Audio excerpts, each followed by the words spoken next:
ॐ नमः सिद्धेभ्यः। ॐ नमः सिद्धेभ्यः। निर्मल जल सामान्य है जिनका, चंदन से है देव बचन। अक्षत सम अक्षत है श्रद्धा, सुमनों सा सुंदर है तन। नैवेद्य चरित्र ज्ञान है दीपक, बस विधि करते धूप दहन। ध्यान सुफल है अर्घ समाधि, मुनिवर तुमको नित्य नमन। अनर्घ पद को पाने गुरुवर, मेरा अर्घ समर्पित है। एक जीवन क्या सौ सौ जीवन, गुरुवर तुम्हें समर्पित है।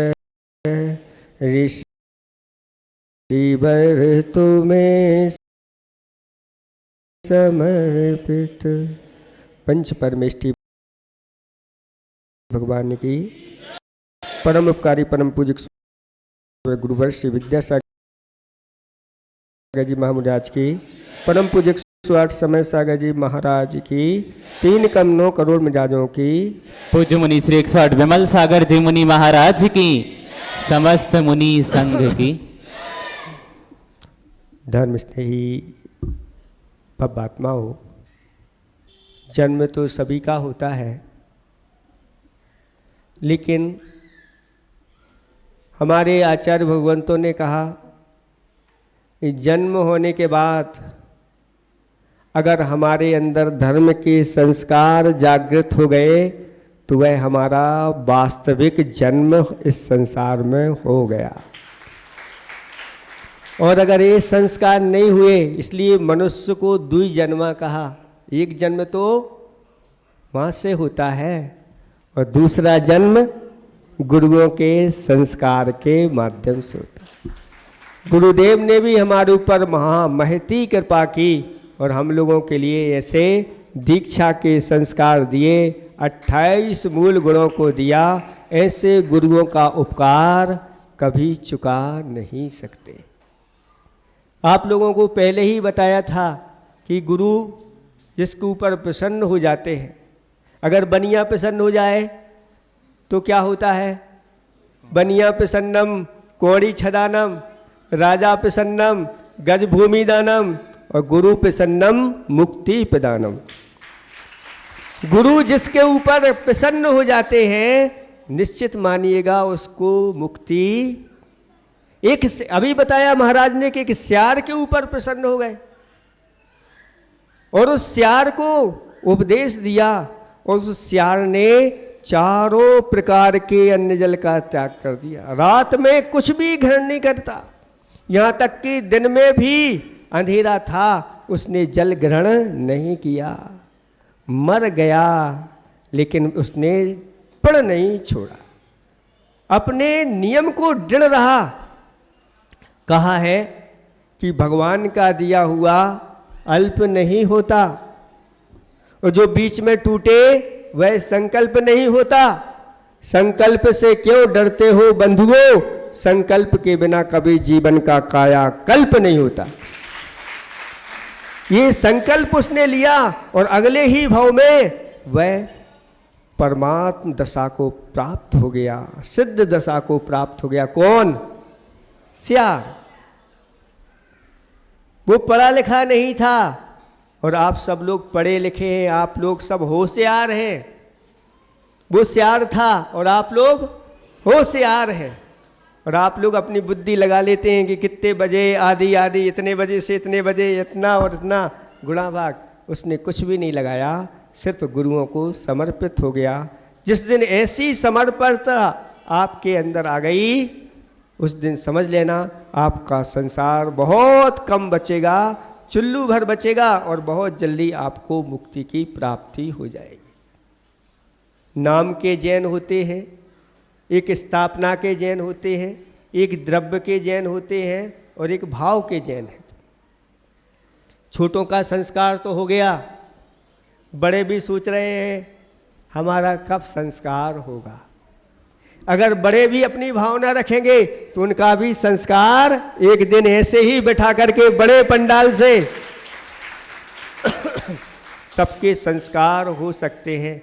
ये अष्टमूल गुण आ गए बंधुओं आपके जीवन में, आपका जीवन सुरक्षित हो जाएगा। कहते हैं जो शास्त्रों में लिखा है, इन अष्टमूल गुणों का जो पालन करते हैं ऊपर जाकर के 8 प्रकार की रिद्धियों को प्राप्त हो करके देवों में जाकर के सुख को प्राप्त करते। 8 रिद्धियां होती हैं देवों के लिए, उन 8 रिद्धियों को प्राप्त करके देव असंख्यात वर्षों तक सुखपूर्वक उसका उपभोग करते हैं। ये सामान्य नियम नहीं है, ये मूल है, जड़ है। ये जैसे आपके कितने मूल गुण होते हैं कोई पूछे, महाराज हैं, महाराज के कितने मूल गुण होते हैं? 28 मूल गुण। अगर 28 मूल गुण का पालन अगर महाराज नहीं करें तो महाराज मानोगे क्या? नहीं मानोगे। और अगर श्रावक 8 मूल गुण का पालन नहीं करे तो उसको श्रावक मानोगे क्या? आप लोग तो सब मानते हो, एक दूसरे को सम्मान देते हो। ऐसे शास्त्रों में लिखा हुआ है। ये अष्टमूल गुण हैं, इन्हीं से ही आपकी श्रावक पने की पहचान है। और वो अगर आपके नहीं हैं, ऐसे अष्टमूल गुण को धारण करने वाले ही आहार देने के अधिकारी होते हैं। आज इन बच्चों को पूजा करने का, अभिषेक करने का, आहार देने का परमट मिल गया है। अब इनसे पूछने की जरूरत नहीं, क्योंकि इनने जीवन पर्यंत के लिए संकल्प कर लिए हैं कि हम इन वस्तुओं का सेवन नहीं करेंगे। अब इनसे कोई पूछने की आवश्यकता नहीं। कोई भी महाराज अगर आपसे पूछे कहना हमारे तो संस्कार हो गए हैं, आप तो हमसे आहार डालें। आहार देने का अधिकार, अभिषेक करने का अधिकार, पूजन करने का अधिकार जिनके अष्टमूल गुण हैं, सप्त विसन जिनके त्याग हो गए हैं, उनको ही ये अधिकार मिलते हैं। आप लोग घुसपैठ कर देते हो वो बात अलग है, लेकिन अधिकार आपको नहीं दिए गए। ये महिमा है इन संस्कारों की। एक छोटी सी कथा के माध्यम से आपको सब समझ में आएगा। बच्चों को भी देखो, बच्चों की कथा है, सुनो। बस आपके लिए नाश्ता तैयार रखा हुआ है ना। अच्छी अच्छी चीज़ें अभी देने वाले हैं। ये आप क्या क्या बांटेंगे, आप थोड़ा सा और 10 बजे सबको फ्री कर दिया जाएगा। थोड़ी सी एक कथा। एक परिवार रहता था, एक परिवार में माँ और उसका बालक था। बालक युवा हो गया था और गरीब था, रहने के लिए घर नहीं था, किराए से रखता था। खाने पीने की अच्छी वस्तुएं उसको प्राप्त नहीं होती थी, पहनने के लिए अच्छी वस्तुएं नहीं थी, गरीब था। उस नगर में एक मुनिराज का आगमन हुआ और माँ ने कहा जाओ महाराज से कोई ना कोई नियम लेकर के आओ अच्छी तरह से, और पूछना हमारी गरीबी कैसे दूर होगी। और वह जाता है महाराज के पास और महाराज को सारी स्थिति बता देता है। महाराज मेरा विवाह भी नहीं हुआ, घर की स्थिति भी अच्छी नहीं है और कष्ट में जीवन निकल रहा है। तो महाराज ने उसके लिए एक नियम, बहुत अच्छा नियम दिया कि प्रतिदिन अपने हाथ में कुछ ना कुछ वस्तु ले जा करके भगवान के दर्शन करना। और दर्शन करने से पहले अपने माथे पर चंदन का तिलक लगाना। एक चंदन का तिलक प्रतिदिन लगाना। वैसे तो ये तिलक अभी बताया होगा, लगवाया होगा आपको, कितने स्थानों पर लगता है? 9 स्थानों पर लगता है। ये 9 स्थानों पर 5 स्थान तो ऐसे हैं कि 5 स्थान पंच परमेष्टि के वाचक, जहाँ पंच परमेष्टि को स्थान दिया जाता है, ऐसे 5 और 9 स्थान हो गए। तो वास्तव में उसने अपने अंदर 9 देवताओं को स्थापित कर लिया। अब ऐसा व्यक्ति, ऐसा बालक कहीं भी ऐसे नमो अरिहंताणम कहते हुए, नमो सिद्धाणम कहते हुए, नमो आयरियाणम, नमो वज्रायाणम, नमो लोए सब साहुणम, ऐसे 5 स्थानों पर, और जिन धर्म, जिनागम, जिन चैत्यालय, उनको भी नमस्कार करके और ऐसे उन तिलक को लगा लेता है, उसका सकलीकरण हो जाता है, उसका सुरक्षा कवच बनता है।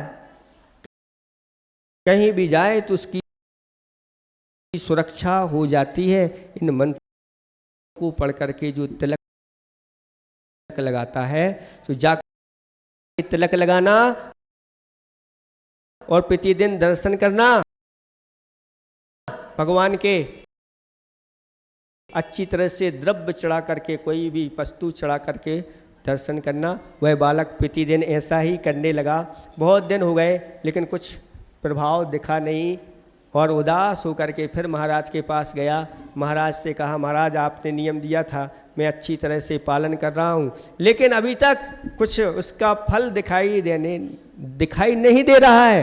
तो महाराज ने कहा, ये पूर्वकृत कोई कर्म है, अभी बहुत गाढ़ा है, उसको ढीला करना है। दृढ़ सिद्धांत रखो, अपने सिद्धांत में कोई कमी नहीं लाना, और जाओ, एक दिन जरूर तुम्हारी भावना पूर्ण होगी। और ऐसा फिर करने लगा। एक दिन दर्शन करके, अच्छा तिलक लगा करके और वापस घर की ओर जा रहा था, लेकिन देखा कि बहुत सारी पब्लिक राज सभा में जा रही है, तो उसका भी मन हो गया कि अपन भी राज्यसभा में चलते हैं। और वहाँ क्या चल रहा था? स्वयंवर चल रहा था, राजकुमारी का स्वयंवर होना था, और बहुत सारे राजकुमार आए हुए थे, और सभी लोग सज धज करके आए थे, अनेक प्रकार के सब तिलक लगा करके आए थे, कोई पान खा के आए थे और सुगंधित वस्तुएं लगा करके आए थे।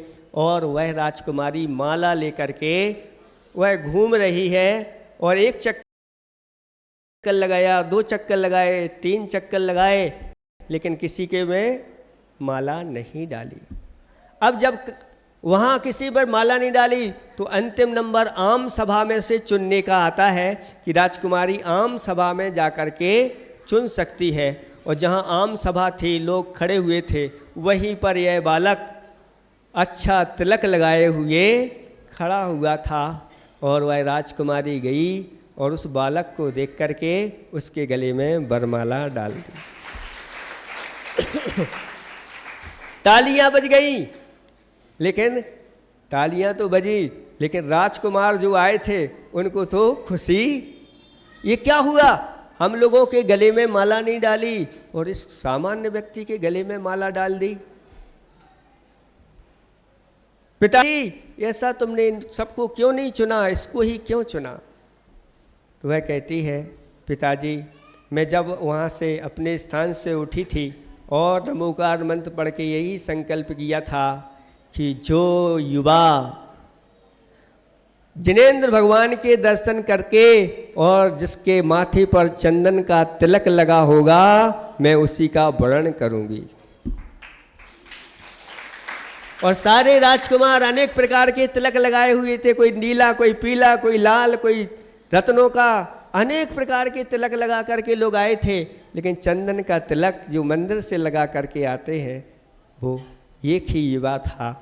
और उस तिलक ने उस लड़के का राज तिलक करवा दिया।